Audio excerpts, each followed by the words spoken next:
and welcome to this very short series of videos to help you with your essay writing. I thought it might be handy to break these into 4 different groups, and then you can look at them whenever you need. And also they are non-specific. I have English students that I teach, but I'm hoping that these will be handy for anybody who has now to write essays, whereas before they might have been doing exams. So first of all, I wanted to talk about guidelines and the importance of following guidelines. I'm going to keep these videos as short as possible, so hopefully I won't rattle on for too long. So there are certain things that we really hope that students will do every time they submit an essay, whether that be for a piece of continuous assessment or now for these kind of adapted exams that we're having, I suppose you could call them. So I want you to think carefully about the guidelines that your lecturer has given you. What have they asked you to do?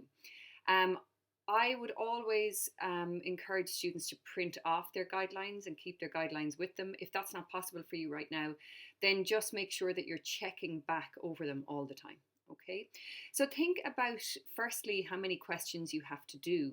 So whether this is a piece of continuous assessment or maybe it's now an exam that has been adapted for you. So think about what it is you actually have to do on a basic level. How many questions do you have to submit? And then how many texts do you have to refer to in each question?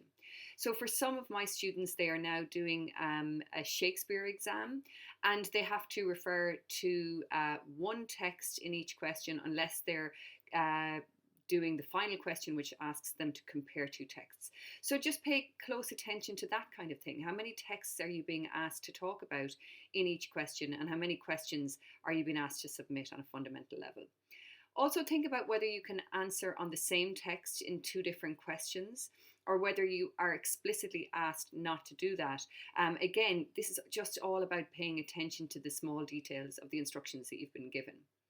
The next thing is to think about how you've been asked to submit. So now, obviously, hard copies are kind of out the window at the moment. So most of you will be submitting via Moodle. Is there a Turnitin box that you need to submit to? Or perhaps there's a different type of assignment Dropbox that you haven't used before.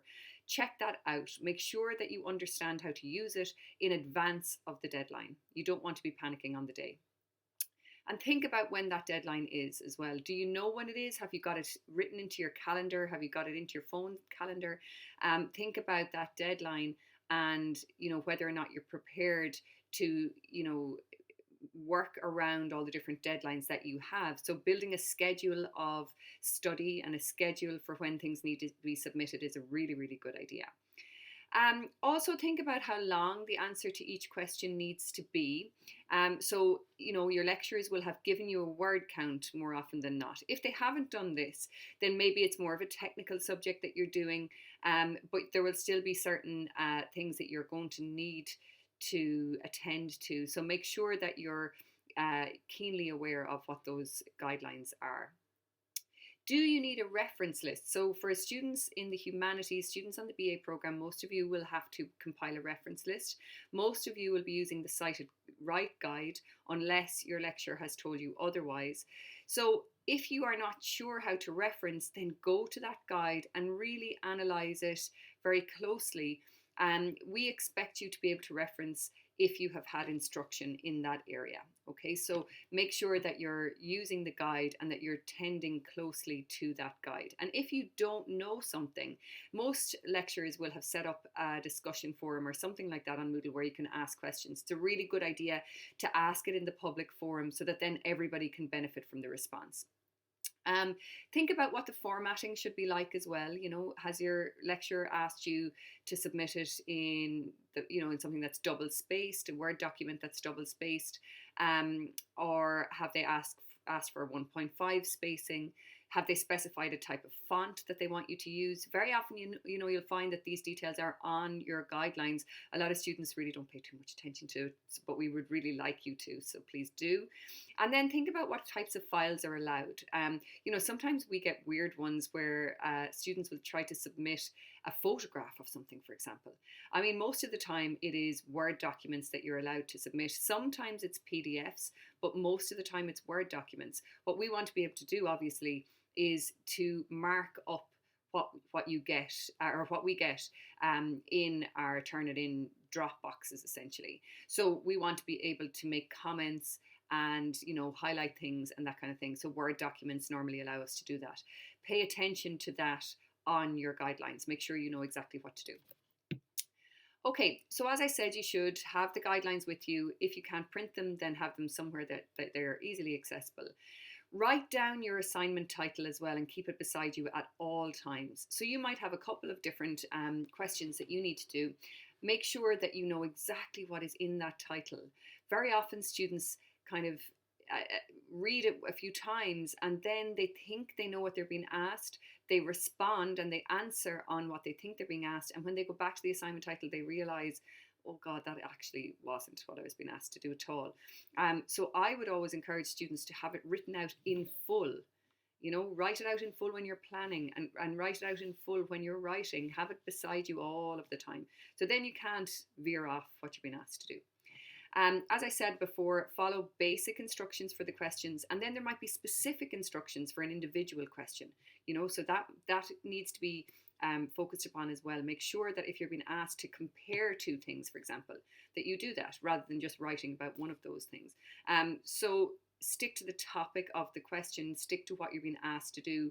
One of the main reasons why students fail assignments or fail exams is because actually they go off and answer on something else. Do some secondary reading as well. And I know you're being asked to do an awful lot at the moment, but we like to see a little bit of secondary reading when you have a subject that requires that. Again, if you have a more technical subject, you mightn't be asked to do this. If you're in any doubt, just check with your lecturer, okay? But for English students, I know that, more often than not, you are being expected to do a little bit of secondary reading, okay? Very often, just to clarify, lecturers will say, well, you should have a minimum of 2 or 3 texts or whatever besides the original dramatic text that you might be using or whatever it is.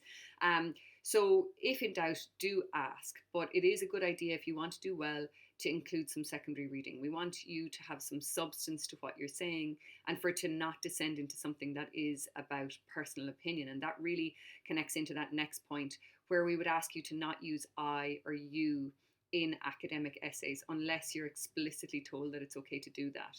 Okay, so try to avoid that if at all possible. And here's why. I guess the reason that we don't want you to use I is because it asks or it invites you to use your own personal feelings and your own personal opinion. Now, at third level, what we really want you to do is to have a reasoned approach to something, to really weigh it up, to think about what's been written before about that topic, and I suppose to really critically analyze rather than offer a kind of a knee-jerk personal response. So if you're trying not to use I, it can be difficult if it's something that you have been used to doing before. So to try to help you to do that, I've just given a few examples of ways that you might reformat certain phrases to help. So saying something like this essay will argue that is very direct and simple in a way, but it's fine. And especially if you're in first year, there's no problem in using something like that. You could say it is evident or it is clear that, if you want, if you don't want to use that kind of very straightforward, this essay will argue that, but something it is evident or it is clear, that would be fine. Reading the text in this way offers an opportunity for us to examine it in, according to certain principles or whatever it might be. So that's another one that you could use. A focus on X allows us to consider Y. So what we want you to do is to try to take a kind of an argumentative position or a critical position on a topic, but try to remember that it's not a personal opinion. Okay, so that's the end of our first little video on instructions. Watch out for the next one.